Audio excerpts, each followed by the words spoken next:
Kulo naruh debate omong malah kudu guyu. Malah melok goblok ngrungokno tok malah melok goblok. Wong debat agama kok gak ono referensi, ora ono kitabe. Amen muni menurut saya. Memangnya ada penting dalam wali ora, ulama ora kok debat agama muni menurut. Memangnya ada mujtahid. Kudune gak menurut kitab yang saya baca dalam mazhab Syafi'i kitabnya ini begini. Sing sitok bantah dalam mazhab Maliki kitabnya ini. Wah itu keren. Aku teko ning majelis. Debat menurut saya, emangnya Anda siapa? Nabi ndak, wali ndak, ulama ndak? Kok mau agama menurut Anda? Wis wargane ora mesti kok abe. Makanya dibiasakan pakai referensi, pakai sanad. Agama ini butuh sanad. Inna hadzal ilma dinun fanzuru amman ta'khuduna dinakum. Lihat di muqaddimah Sahih Muslim.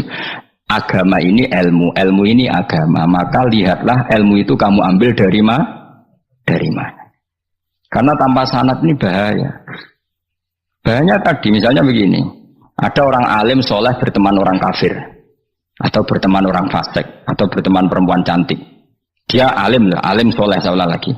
Ada orang alim soleh berteman perempuan cantik, atau orang fasik, atau orang kafir. Pasti di hatinya satu. Wong ayu nak dikancani wong fasik, engkau malah melakukan hal-hal yang tidak terpuji. Nak dikancani wong alim, syaratnya soleh, saya ulang lagi, dibina, dijak ngaji, diarahkan yang benar, terus dinikahkan sama orang soleh. Ternyata pertemanannya hanya proses ngantar wong ayu tadi baik dan menikah sama orang soleh. Berteman orang kafir ya dia mengajarkan hujah-hujah argumentasi Islam, jika suatu saat berharap menjadi Islam. Tapi orang liberal melihat itu bukti bahwa agama itu bebas. Wong alim nyatane kancanan wong ayu, wong kafir gak masalah. Itu pilihan mbahmu. Ini beda, sama-sama cara zahir kancanan orang fasik, tapi asal orang soleh itu motifnya itu beda. Saya misalnya orang kaya, ada ulama kaya, itu senengannya blonjo, sampai bojone itu marah-marah. Saking parahnya ulama ini, kebetulan keluarga saya, ini anaknya mulai anaknya kon golek utangan. Padahal nilai anaknya pertama berangkat dari rumah itu bawa uang, mau ngirimi anaknya di sarang. Itu orang Jawa Timur, kiai alim. Roh bakul kacang ning bis gak mentolo ditukoni. Roh bakul mainan saake wong tuwek Pak Ben ditukoni. Walhasil tok sarang duwe entek. Tapi gowo mainan, gowo kacang terus. Saake jare. Sama-sama belanja. Dekne niate nyebar rahmate Allah. Saya pernah ngalami itu, meskipun tidak ada skala yang ekstrim itu. Saya sampai sekarang anak saya mulai TK, SD tak sangoni terus. Kadang beli jajan yang dia sama sekali gak doyan. Dulu ibunya yang marah sebelum ora dipangan kok dituku Gus. Ya masih ora dipangan, bakule tetap seneng. Butuhe bakule iku payu ora kok dipangan ta ora. Tapi utek-utek medhit ini kan pikirannya kan. Nara dipangan aja tuku ya sakit bakule ndonga supaya laris. Lah duit 5.000 bagi kita kan tidak penting sebentar, ben manfaati bakul-bakul. Karena orang kadang dikasih itu malu loh, karena tidak diharga di. Tapi kalau lewat jual beli kan senang. Ya banyak ulama yang gitu, boros tapi niatnya menyebar roh. Asal orang soleh itu baik-baik saja.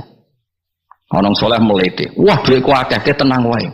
Cara zahir melete, ternyata ngenakno sing dikai ben ora perasaan. Nah misalnya wong soleh terus sopan. Duitku pas-pasan tak pangan sesuk wae ora ono. Sing dikai ya sungkan le dul. Maka wong saleh kudu mlete ben sing dikai ora sungkan. Bareng ngekek dhuwit wong 100.000. Lah iki lanjenan dhuwitmu akeh ora iso tak hitung ning omah. Ijek karungan. Lah kok karungan piye? Dhuwit 1.000 kerja kok karung gak sak. Butuhe ngenakno sing dikai apa? Ngenakno sing dikai. Asal wong soleh, dia ini ngomong gitu itu niatnya juga soleh. Tapi nak wong ra soleh, pancen mlete tenan. Bolak-balik wong ra soleh itu masalah. Makanya kancani wong soleh. Untuk wong soleh itu orang yang luar biasa. Kanjeng Nabi itu nak daharu sering ning jobo. Ya biasa.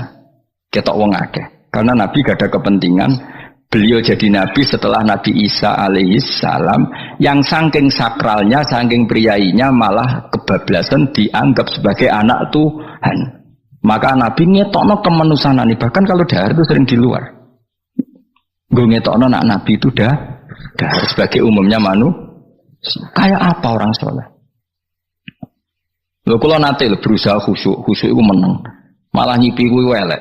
Mergo aku ora meneng wae wibawa, nak meneng malah buyute wibawa. Akhire wong rawani takok agama. Nak ana ora takok agama terus takok wong liya, takok rugen malah ra karu-karuan.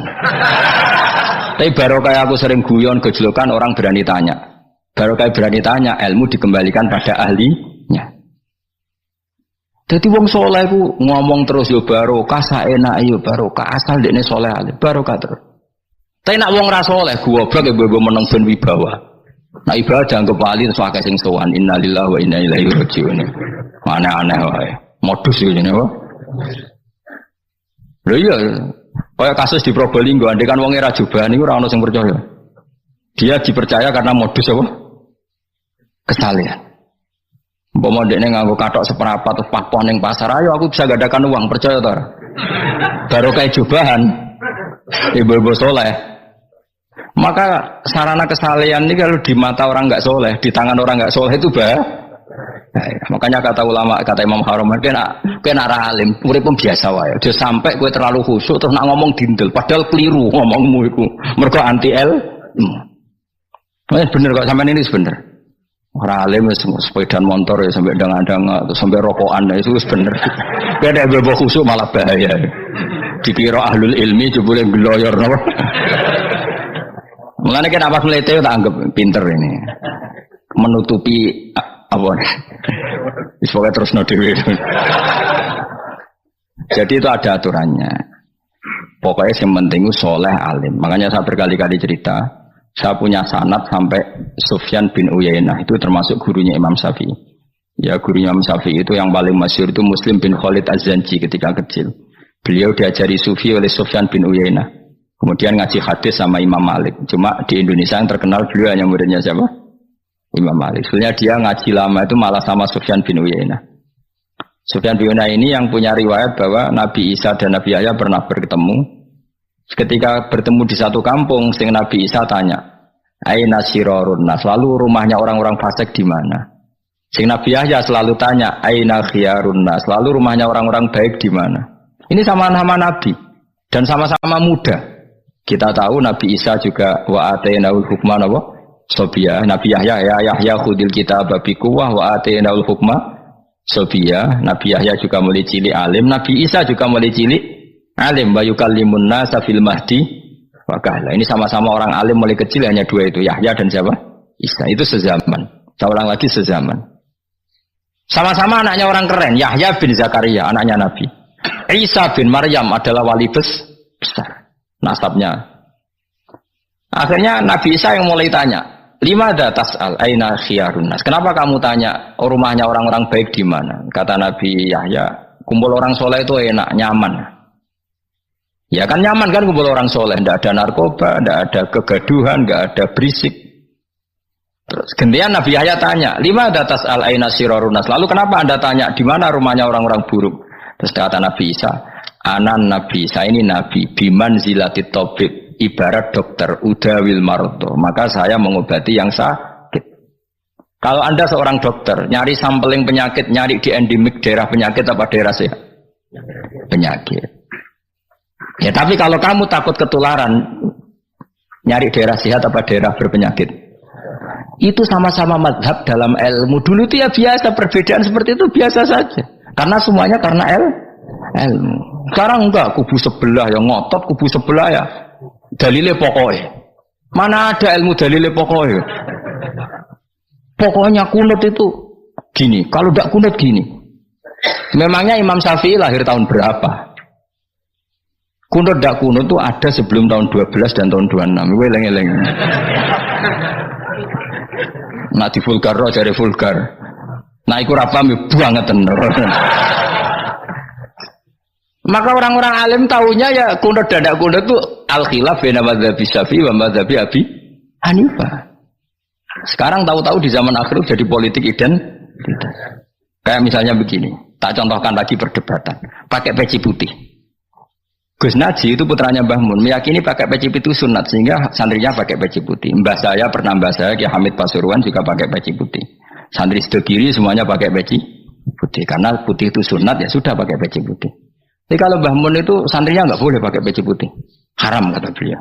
Kata beliau Cung kaji ini wong desa-desa nganti adol Tegal, adol sawah.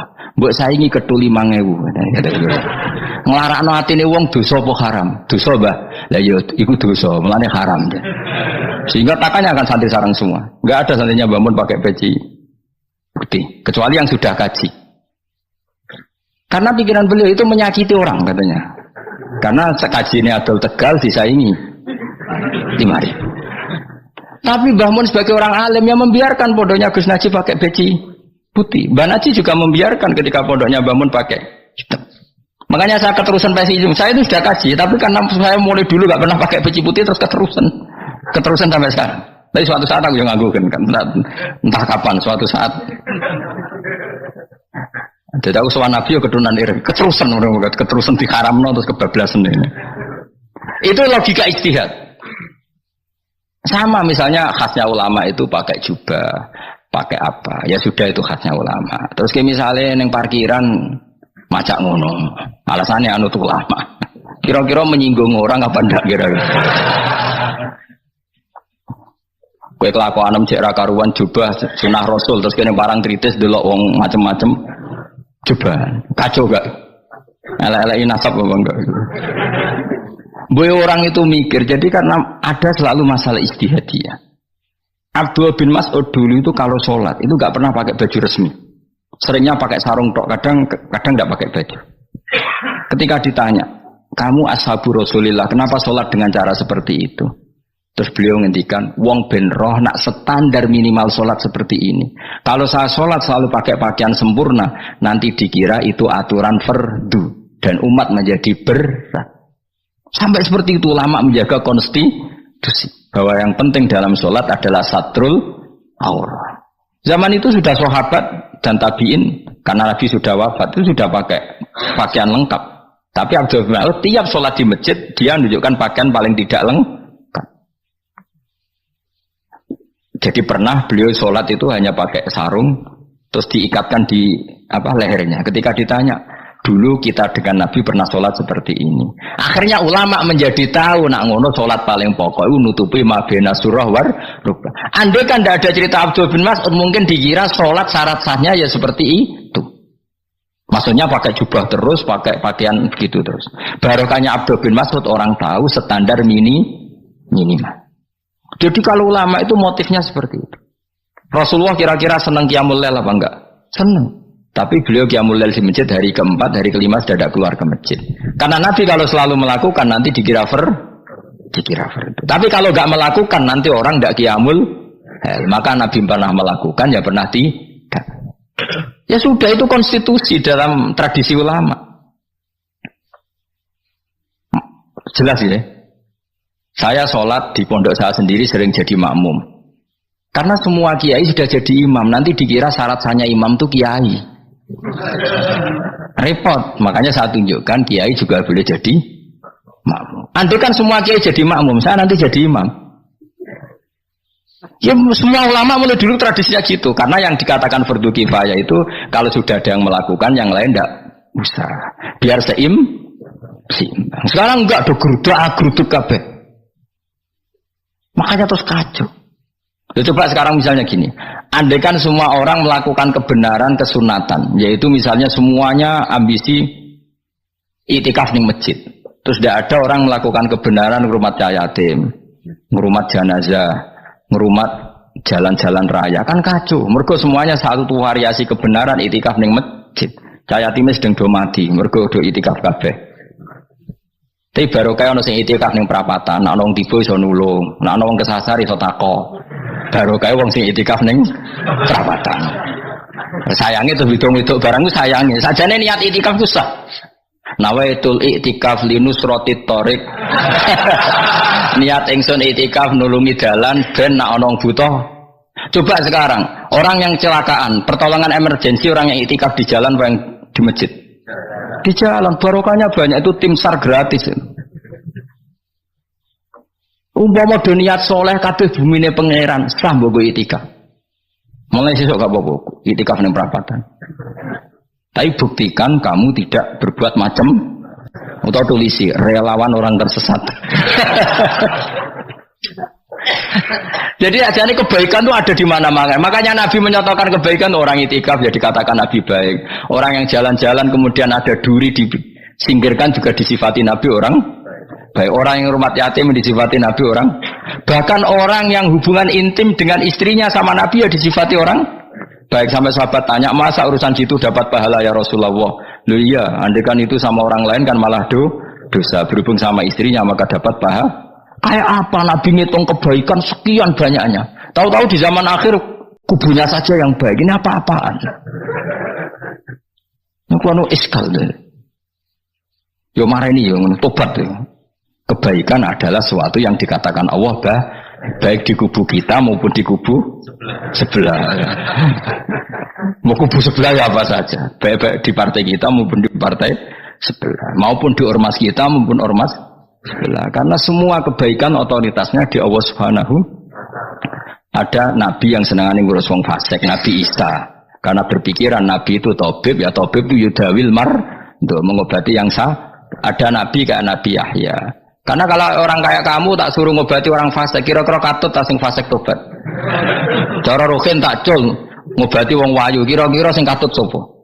Sing ayu dadi ngaji apa sing ngaji dadi ya ukur dhewe, nek ora kuat niru Nabi Yahya, nek kuat niru Nabi Isa. Tapi kowe ora nabi masalah.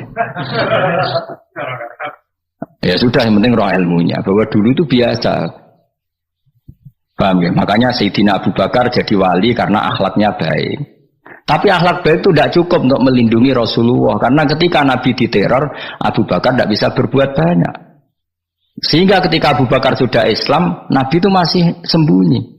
Sampai ketika lihat Umar gelut di pasar Uqad, dia petarung yang menangan, Nabi berdoa, Allahumma aizal Islam bi Umar. Semoga orang seperti ini itu masuk Islam. Karena ini rapati butuh sopan, ini butuh petarung. Tenan, Umar masuk Islam. Masuk Islam hari pertama sudah Abu Jahal ditotok rumahnya. Kamu lo gawu Rasulullah Muhammad tak bunuh kamu. Semua orang diparani. Akhirnya bersamaan dengan itu ada khitab fasda bima tu'mar. Akhirnya Nabi berani dakwah secara ala niatan. Barokahnya mantan preman. Jadi kebutuhan Islam banyak. Butuh orang sopan, butuh petarung, butuh macam-macam. Butuh wong lomo, butuh wong fikih sabar itu sakit, rasa ditambahi. Karena jumlahnya sudah overload yang fikir itu rasa di produk sudah masif lah, sudah. Jadi orang kalau gede mau fikir, maksudnya jumlahnya sudah banyak. Jadi itu kayak apa kearifan Rasulullah? Makanya Abu Bakar pertama jadi khalifah. Ketika beliau mau wafat, itu nunjuk Umar jadi khalifah coba. Padahal beliau wataknya lemah lembut, tapi menunjuk orang yang sangat kasar, yaitu Sayyidina. Karena beliau insaf, tidak semua kebaikan terwakili oleh orang berakhlak. Kadang kebaikan terwakili orang yang tegas, kayak Sayyidina. Kayak apa insafnya para sahabat? Iya toh, kalau di internal akhlak itu baik, tapi kalau di eksternal ngadepi orang nakal, yang baik itu orang tegas. Coba misalnya ada preman di perapatan, mau ganggu kiai, ikut di santri sopan mau dilu, pusing kan? Tidak di semua santri kayak roken mantan preman, ayo gelut, oh mati orang tinggal popo.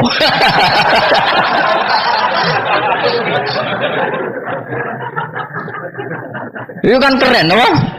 Keren.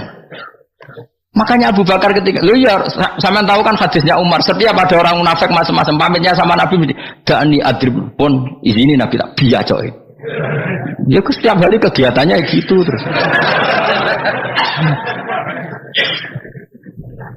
Tapi dulu orang itu insaf, Abu Bakar insaf, kelebihannya Umar di situ. Umar insaf, kelebihannya Abu Bakar di. Maka ketika kandidat khalifah, Umar mengangkat Abu Bakar jadi khalifah dan disetujui semua sahabat. Ketika Abu Bakar mau wafat menunjuk Umar dan disetujui semua sahabat. Orang kok Abu Bakar pepe wong alus, golek sing sejenis aku ndak. Karena dulu semua orang itu pakai insaf, pakai kesadaran sing super tinggi, tidak nuruti nafsu. Loh saya andekan ada orang alim sekelas saya kok mau ganti tafsir Jalalain, ganti Gus Fikih yang mendesak fikih. Terus dia alim enggak masalah ya. Alasannya dia alim keramat. Pokoknya dia ngerti dalam mahfud tak setingkat aku. Roh berarti hop. Karena dulu itu begitu, ulama dulu itu seperti biasa. Sekarang itu enggak. Orang itu kalau enggak kelompoknya enggak mesti salah. Abu Bakar itu Raqiqul qalbi, raqiqul hawashi, riqqatul qalbi. Tapi beliau justru menunjuk Sayyidina Umar karena dia tahu Islam itu musuhnya banyak, butuh orang tegas. Umar juga tahu bahwa di internal Islam itu butuh riqqatul qalbi sehingga beliau hormat sama Abu Bakar. Tapi menaku wah bubar kabeh. Tapi dari Abu Bakar ning jobo aku tok wong mlete ora ono Umar. Sehingga dua beliau saling melengkapi dan itu luar biasa. Nah khilafnya ulama kira-kira seperti itu. Yang peci putih ya silahkan gue iling-ilingan, nak putih itu sunnah. Tapi sing ireng, piye kaji desa itu disaingi kedua 5.000 gak terima aja, yakin ya bos. Nah saya ini mulai kecil di sarang. Tapi mertua saya itu keluarga Pasuruan. Jadi saya lucunya saya kalau ngajar di Pasuruan pakai peci hitam. Sebagian santri separuh pakai peci hitam menghormati saya. Sebagian pakai putih menghormati kiainya. Jadi jadi saya lihat ini ya sepanjang sejarah kalau saya ngajar itu jadi warna-warni itu karena saya kaget tuh kok banyak yang pakai peci hitam. Menghormati jenengan yang putih masih banyak separuhan. Ya enggak ada yang merencanakan, ya alami saja. Nah, terus sampean bener di putih apa hitam? Putih apa hitam? Bebas. Karena tadi ini masalah nopo istihad. Pun kalau terus nang. Soalnya sementing wow iman itu apa sesuatu yang absolut. Maka kita andaikan Allah tidak bikin surga neraka pun kita tetap sebagaimana kita mengatakan 1 tambah 1 2 dapat hadiah apa ada dapat hadiah ya tetap mengatakan 2 1 tambah 1 pasti 2. Subhanalladzi mawsiti dzat khalaqa kang gawe sapa ladi ala azwaja ing pira-pira pasangan ari asnaf adrese pira-pira pasangan kullah sakabehane asnaf tak Allah gawe mimma sing perkara tumbi tukang nukulno kok bahasa Indonesia menumbuhkan apa al-ardi bumi minal hububi sanging pira-pira bebijian wa ghairi halan yana hubub wa min anfusihim lan Allah gawe jenis sejodohan sangka awak dhewe ne wong akeh. Jadi Allah bikin sesuatu itu berjodoh-jodoh, berpasang-pasangan. Termasuk manusia juga berpasang-pasangan. Minaz dzukuri sing pira-pira lanang walinasilan pira-pira wedok, wa mimalan sing perkara la ya'lamun kang ora ngerti sapa wong akeh. Mestinya zaman belum ditemukan listrik misalnya atau belum ditemukan apa saja yang zaman itu enggak ada. Allah ngendikannya gini, Maha suci zat yang bikin tetumbuhan, bikin hewan semuanya berpasang-pasangan, termasuk manusia juga berpasang-pasangan. Dan Allah juga bikin berpasang-pasangan dari sesuatu yang sekarang belum dikenal di era itu. Jadi wa mimma layak lamun. Ya era itu misalnya nggak ada listrik, tapi setelah ada listrik ya sama, ada plus ada minus. Jadi sama tetap polanya asal selain Allah itu pasti berpasang. Meskipun sesuatu itu sekarang belum dikenal. Kayak zaman dulu kan belum ada listrik, tapi setelah ditemukan listrik juga ada plus, ada minus. Itu jenis wa mimma layak lamun dan dari sesuatu yang kamu tidak tahu. Minal makhlukati sing pira-pira makhluk al ajibati kang gawakno al ghoribati kang aneh utawa kang langka alam wa ayatul mulk. Subhanallah wa bihamdi. Ada khalqihi wa ridha nafsihi wa